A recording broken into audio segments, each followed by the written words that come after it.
We are now joined by UFC welterweight champion Kamaru Usman. As a reminder to media, if you wish to ask questions, please select the hand icon in the bottom right-hand corner of your screen. If you do not wish to ask a question or want to be removed from the queue, please select the hand icon again. Kamaru, thank you for joining us, sir. Thank you. Can you hear me? Yes, sir. Loud and clear. We will take the first question from Damon Martin with MMA Fighting. Hey, Kamaru, obviously this fight is kind of strange because it all came together on 6 days' notice, and over the last couple of days, since Jorge took the fight, a lot of attention has been paid on him. In a weird way, is that kind of taking the pressure off you because he's kind of had to do the media, he's kind of had to answer all the questions, and you've kind of got to sit back and kind of do your own thing?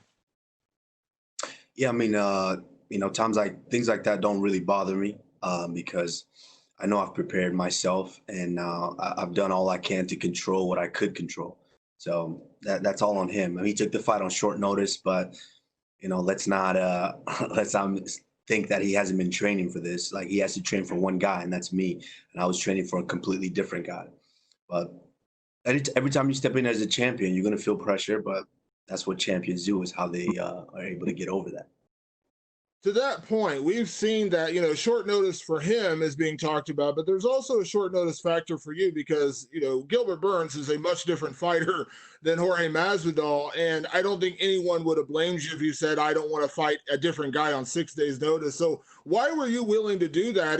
And what was it about this matchup that you still felt so confident, even with only 6 days to feel confident facing a guy like Masvidal? Fighters fight. Especially champions. I've kind of built myself just working day in and day out and training for each and every different styles, each and every different opponents. So it didn't really matter. I trained and was prepared to get into a scrap, and it didn't matter who the face was at the end of the day. So it doesn't matter. Fight is a fight. I'm going to get in there. I'm going to do what I do. One of the things that you did so well with the Colby Covington fight was, despite all the crazy things he was saying, you just kind of separated yourself from that and went out there and you were all smiles during fight week, and then you went out and obviously had a great performance, knocked him out in the 5th round. I know there's been a lot of bad blood between you and Jorge leading into this fight months ago. But can you carry that same kind of demeanor into the fight where you separate all the personal stuff and just go out there and put on a performance? That's me personally. Like I said, when I put in the work, and I know that I put in the work, the only thing left to do is just go out there and perform. Whatever he says or does, or his management team or any of them say or do, that doesn't have any effect on me. I'm stone. I see no face, and I get in there and I take care of business. And last question for you, Kamaru. You said when you tried to land this fight on short notice, you wanted it in an empty arena. You wanted the sound of your punches to land. And I know you've told me many times that, breaking an opponent, beating a guy over 4 or 5 rounds is actually a better way for you to win. You enjoy that more than a first-round knockout, things like that. Now here's your chance. Empty arena, short, all the things that we're playing. Is that kind of in your mindset again, that thing you were talking about originally on Instagram, and then I know we talked about it again afterwards? Yeah, absolutely.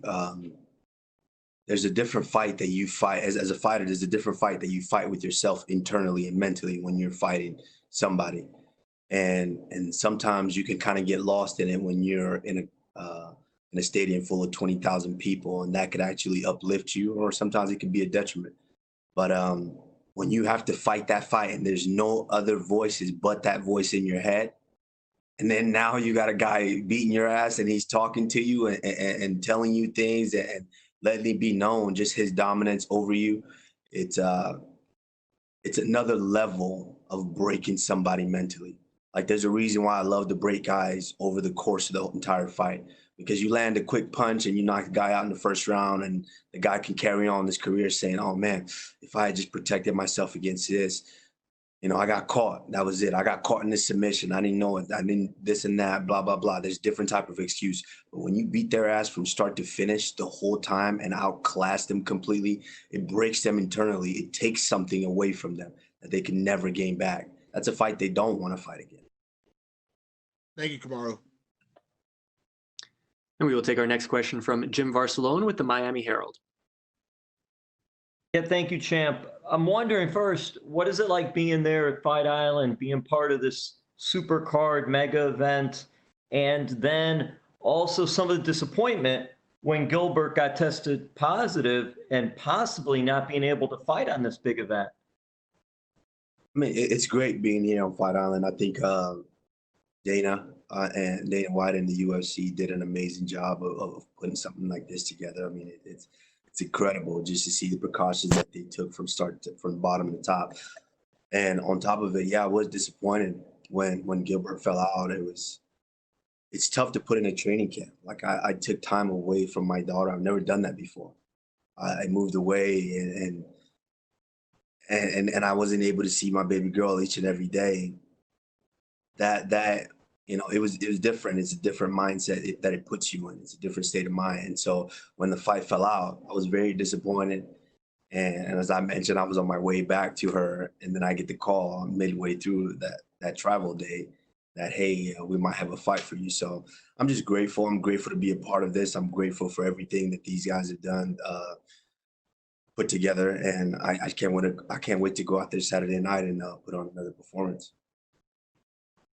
Is it a different vibe because Gilbert was a teammate, even though he's an opponent, a training at Sanford MMA, formerly Hard Knocks 365, and now you're going against a rival, in a sense, of American Top Team with Masvidal. And I guess the history, too, when you were with Black Zillions, right?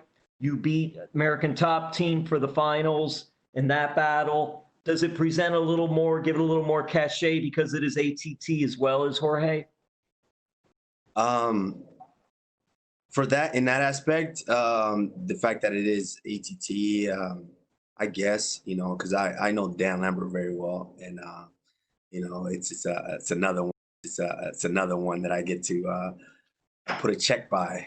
I pretty much ran through everybody in that gym, every welterweight they have in that gym, and yeah, in that aspect, it will be satisfying, and also for what Glenn Robinson started with the Black Zillion, this would be satisfying. But towards the end, I see no face. Whether it's Gilbert Burns, whether it's Tyron Woodley, whether it's Kobe Covington or Jorge Masvidal, I see no face. By the time we step in there, they have to step, in front of the Nigerian Nightmare. And Champ, what about the time difference in this, in the sense of you all be fighting so early, and what things have you been doing to adjust to prepare for that and get ready for that? Yeah, I mean, that's going to be a little tough, but I've kind of tried to put myself. Are you a morning person, Champ? I am. I am definitely a morning person. For me, it doesn't really matter. Morning or night, I can do them both. It just depends on what the task at hand is. And so if I know I have a early boxing session, maybe 6 a.m. or 7 a.m., that's not a problem for me. I'm going to get up and I'm going to go get it done. And so I think early morning here, by the time I fight, is going to be equivalent to nighttime back home. So it really doesn't make a difference. You guys can see I can perform at nighttime when I'm back in Vegas, and I definitely perform in the mornings when I go to trainings. And lastly, for me, just curious, did Henry Hoof make the trip now? I know, right? Am I right on this, that he was sort of out of the training element of it because you had Gilbert and you, but now that Gilbert's not fighting, is he able to come on board to be there for the fight, or you have others with you for the fight? No, my coach is Trevor Whitman for this fight. I trained with Trevor. I put in the camp with him. Of course, George Santiago, my grappling coach, has been with me from the start. They made the trip, and they're here with me. All right. Thank you, Champ. Thank you. We'll take our next set of questions from Mojang Wu with Hupu Sport. Hi, Champ. This is Hupu Sport from China. So when people give credit to Masvidal for taking the fight shortly, people may forget about you are also the one who has to fight with risk. So we know you have a good training camp, but it wasn't designed for Jorge Masvidal. So what kind of a strategic adjustment will you make for him on Saturday? That's the thing about me and the type of fighter that I am and the style that I fight. It doesn't matter who it is. My style is geared to just breaking and dominating each and every opponent, whether you're a striker, whether you're a grappler, whether you're a wrestler or kickboxer. It doesn't matter what style you have. My goal is to impose my will and get them out of there. That sounds awesome. But early in this week, Masvidal said he has one clear thought of your skill level. He said no matter how good you are or not, he predicts his fight will be ended by a couple of knockout. So what would you react to his preview like this? And what do you think Masvidal? Do you think Masvidal has prepared his his capacity for this fight? I mean, that's what they all say. That this is like everybody's making a lot of, oh, he's getting a lot of attention. That he's supposed to. At the end of the day, Masvidal is the biggest, baddest opponent that I've faced up to this date, and they're supposed to make a big deal out of that because he's no slouch. I know that he's tough. I know that he's gonna present a different challenge. But that's my job. That's why I'm the champion. That's why I'm on top of it. We've seen previously, my previous opponent said that he was gonna leave me out on a stretcher, just like Masvidal just said. He said that he would leave me in a pool of my own blood, and that they would carry me out on a stretcher. And the opponent before that, Tyron Woodley, said if it came to wrestling, he'd kick my ass. If it came to jiu-jitsu, he'd break my arm. If it came to striking, he would knock me out. We all saw how that turned out. So, it's the story of them. That's what they say, just to try to build themselves up and hype themselves. But very quickly when they step in there, their dreams of being champions turn into nightmares very quickly. Thank you so much, champ, and good luck on Saturday. Thank you. We'll take our next questions from Nesta McGregor with BBC. Hey, hello, Kamaru. How are you doing? Greetings from the United Kingdom. You've mentioned being away from your daughter for a long time and for the first time. How reassuring has all the testing been, and how many times have you been tested leading up to Fight Island? So far, I've been tested 4 times in this whole process. So from last Thursday to today, 4 times so far, and I believe we have 1 or 2 more to go. So definitely all the precautions have been taken, and after I go out there Saturday and get my hand raised, I'm glad to know that I'll be returning back home to my daughter COVID-free. Okay, I've seen a quote from you where you said you're going to bless his face with your fists for 24 minutes. The fight is scheduled for 25. So would you be disappointed in a first round knockout then? Is this all about punishment and teaching Masvidal a lesson for you? That's my goal, always. That's my goal, is to teach a lesson. And it didn't just start with fighting. It started all the way back in wrestling. I'm the type of guy in the wrestling world who I'd rather take a tech fall over a pin. I'd rather beat a guy with such a wide margin that they never, ever dream of competing with me again. And so that's kind of how I approach the fight game. Is, of course, I'm not gonna lie, I'm gonna take it. If I knock him out in the first round, I'm absolutely gonna take it and go home. But I want to break him mentally. I want to break his spirit. It's something about a man. When you break his spirit, it's just something about him. Every time he walks by you, he knows that you are a better man than him. So, that's ultimately what I want to do to him. Yeah, and apologies for repeating this question, but it's just for my own purposes. We've already mentioned no fans, and sometimes, when you land that first blow that wobbles your opponent, the roar of the crowd gives you added adrenaline. Do you think having no crowd, you'll miss that at all? I would miss it in the sense of when I watched the whole Covington fight over again, just that moment when you finally deliver that blow, that finishing blow, the roar of the fans. It's great for optics and for the senses, but at the end of the day, that doesn't sway my performance in any way, because when I train, you don't train with the crowd. My sparring sessions, I make sure that there's no one really there. There's no music. There's no outside distractions to where I'm locked in, and there's maybe 4 or 5 people there, my training partners and my coaches. So it's not going to make any difference whether there's a crowd or there's not a crowd. My objective is going to be the same. Okay, and a final question for me. You are the Nigerian Nightmare. Every time you fight, you have, a continent on your back. All around the world, recently, we've seen protests about discrimination and inequality. A message for, Africa, and also, are you going to do anything to mark Black Lives Matter or show support in any way for any of these causes? I mean, absolutely. As a Black man, not, living in America and just kind of seeing all of the things that have taken place. I mean, we've been seeing it for years. It's just, I'm glad that it's brought to the forefront now, because I think the world is really tired and they just really want change. And I think obviously each and every statement that we continue to make, and everything that, all the eyes that we bring to the situation and the attention, it helps in a way to where it helps moves us forward slowly. And I think by me going out there July 11th and making another statement like I've made in my past fights, it's going to help a bit. Okay, great talking to you, and good luck for the fight. Thank you. And we will take our next questions from Carlos Contreras with Milenio Diario. Hi, Kamaru. Can you hear me? Yes, I can hear you. Hey, Kamaru, can you just take me for those last 6-5 months where you heard first from Dana that he wanted this fight to happen in Fight Week, and everything, I mean, I don't know, the pandemics, Gilbert coming up, and Jorge not signing the contract. How much has been through your mind after you were, I don't know, maybe think of this fight in February and all that happened all the way through July?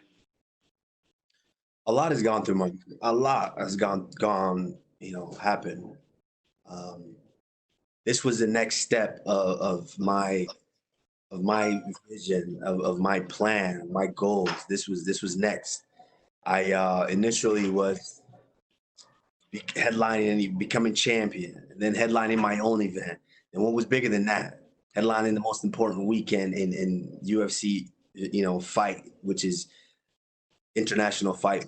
And I spoke with Dana after the last performance, and this was his. This is what he wanted. This was his plan, and I was on board with it. I've been on board since day one. And Dana tried his best to make the fight happen. Unfortunately, their side wasn't able to live up to the things that the contract that they signed, and things of that nature. And so they wanted to back out, and they said that they didn't want to fight.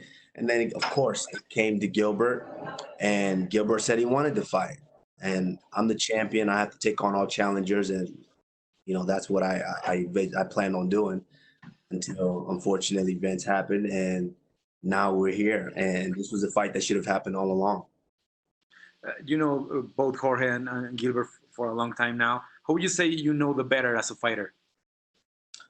As a fighter, I would say obviously Gilbert. I've trained with Gilbert, and I know just how good he is. I know how tough he is. I know how much of a dog he is. And, so there's that added element there with us knowing one another. But with Jorge, he's a talented fighter. Like I said, man, he's good. He's good. He's no slouch. I don't dismiss him by any means. I don't dismiss his skills at all. I think he's a tough competitor, and there's a reason he's been around for so long. Yes, he's had his ups and downs in his career, but at this moment, he's the biggest, baddest dude next in line for me to face, and I'm fully prepared and aware of that. We're all assuming this fight is going to sell more pay-per-views with Jorge, since Gilbert had a big streak, but he's growing his popularity just this year. Jorge is a bigger name. Is this true? Is this a bigger deal for you in terms of selling? Yeah, absolutely. At the end of the day, it takes two to tango. It's not, it's very hard for just one guy to be able to go out there and really sell to the masses. I mean, if I had to think about it, there's maybe a couple of guys in the history that have been able to do something like that. Obviously, Mike Tyson and kind of where, the position to where Conor is kind of approaching at this moment, but only for so long can you sell bullshit to the fans. The fans know if you have someone that's worthy of a challenge or not.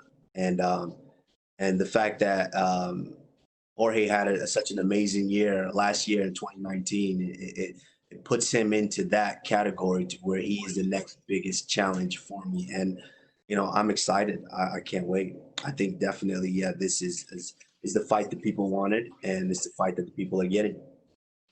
Thank you, Kamaru. Thank you. We'll take the next questions from Andreas Hale with Sporting News. Hey, Kamaru, how you doing? I'm wonderful. How are you? Doing well. So here's my question, because Masvidal has been 5 rounds twice in his career, and he's lost both of those fights. Considering the short notice fight for him, and, you know, I know he's been preparing, but he said he had to cut 20 pounds. Are you looking to drag this fight into deep waters? Because I know there's a sense of satisfaction for you dragging fights out because of your conditioning. No, I'm just looking to dominate the fight from start to finish. If I'm dominating the fight and he's tough enough to hang in there, then it might go 25 minutes. But if I'm dominating the fight and he's not tough enough to stay in there, then it might go 5 or 10 minutes. So it's not something that I look forward to. Oh, I want to drag the fight out. No, you know, I know I prepared. I'm in good shape, and I know he's prepared. Like, that's the thing too. People can't forget that. People are thinking, oh, he took the fight on 6 days' notice. I'm the one guy, the only guy that he had to prepare for. And so it doesn't matter whether he took it on 6 days. I know he's been preparing, and I'm not coming in there thinking, oh, he's not in shape or he's not going to be prepared to fight. Yeah, he had to cut 20 pounds, but yes, I had to cut 20 pounds too. I still got over 10 pounds to go. So it is what it is. At the end of the day, Saturday night, we're going to step in there, or Saturday morning for me, we're going to step in there and we're going to make it happen. You say you don't see faces when you get ready to fight, but against Colby Covington, after the fight was over, it had to be extremely satisfying to beat somebody that it was so emotionally charged heading into that fight. How do you think that you will feel emotionally once you get past Masvidal because of all the emotions that went into this fight? They are all satisfying. That's the crazy thing about what we do is this is the addicting part of what we do, is that moment after the fight. I can't wait. I was speaking about this yesterday. I can't wait to get home and get on my couch, close the doors, order some Thai food, and me and my daughter just watching Netflix. That's the most addicting moment to me in this whole process, is being able to go home, mission accomplished, bank account full of money, and you're just on the couch eating Thai food, watching Netflix. That's the best feeling in the world for me, and I can't wait to repeat that. So my last question, because Masvidal talked about money, there was like a back and forth about money. He talked about he'd be advocating for fighters to get paid. Should you get past this fight, is it time for Kamaru Usman to get paid and to get the rub that some of these other guys have been getting? Yeah, first of all, I never said that Kamaru Usman was not getting paid, so let's not think that. But at the end of the day, I'm true to myself, and I'm real with what I say. You know, my negotiations with the company are done behind closed doors, and they get done, which is why I'm here to fight. He was the one complaining, advocating, all fighters need to get paid, fighters need this, fighters need that. But the moment he got a little bit extra money, guess what? He said, bye, I'm out, I'm signing, and I'm going to fight. So where's all that unity now? Where's all of that? You talked all this big game about, oh, you're not going to fight if the fighters don't get paid, but now here you are. You know, so it goes to show that he's out for himself. But, you know, it is what it is. I'm glad he's getting some money for this, because I wouldn't want to not get paid to get my ass beat by someone named the Nigerian Nightmare. I'm sorry, I do have one more. Your father, you know, the ESPN article came out today talking about your father. Have you talked to him being out there, and how excited are you for him to get to see you on pay-per-view in the main event of a title fight? Yeah, I've talked to him. You know, kind of moments like this, I kind of zone out a little bit because, you know, I'm the one who has to truly go through this process in this situation. But I'm extremely thrilled. And that was another part of this for me, which is why I was so excited about this fight and this date and this moment, is pre the COVID-19 and the pandemic. This was a culmination of everything that I've done, everything that I've worked for and sacrificed for. This was the moment that my father was going to get to be there cage side and watch his son that had put in all this time, all these countless hours and all these efforts to get to this point, to be center stage in the world. And, you know, it feels good to know that he's going to be home with my mother and they get to watch it, you know, live on pay-per-view. But it would feel even better if he was here in the stand, in the arena with me. So that means he'll be there for the next one, though, while you're still champ. Absolutely. Cool. Good luck. Thank you for the time. Thank you. And we will take our last set of questions from Louise Green with MMA Crazy. I am Kamaru, this will be your second title defense, but out of all of the opponents that you've had in the past, where does Jorge rank? He's the best.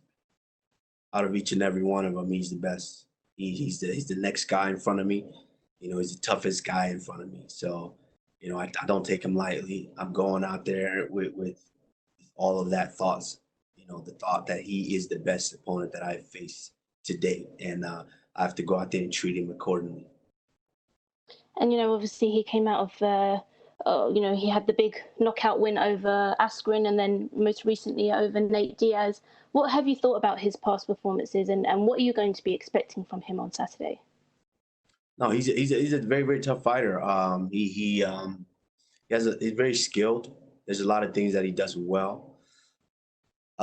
He had an incredible 2019, great year, coming out and doing the things that he did, and really kind of propelled him into the position that he's in.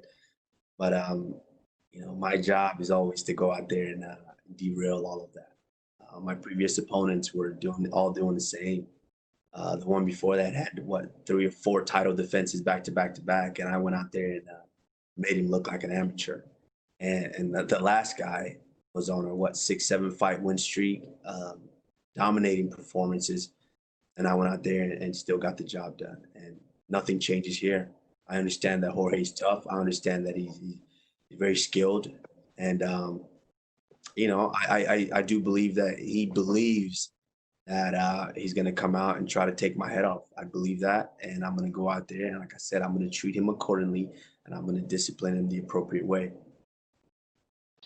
Gilbert Burns recently told ESPN that he was hoping and rooting, obviously, for you to win, not only because, obviously, you're former teammates, but because he thinks if Jorge wins, he's going to hold up the division by facing, the likes of Nate again and Conor, and not the real #1 contenders. What's your opinion on those comments, and how important is it for you to hold on to this title on Saturday? Well, it's important, title or no title. It's important for me to continue to be victorious and continue to improve in every facet of the game. And so that's what I'm continuing to do. I don't worry about what other people think or what other people care about. What I care about is myself.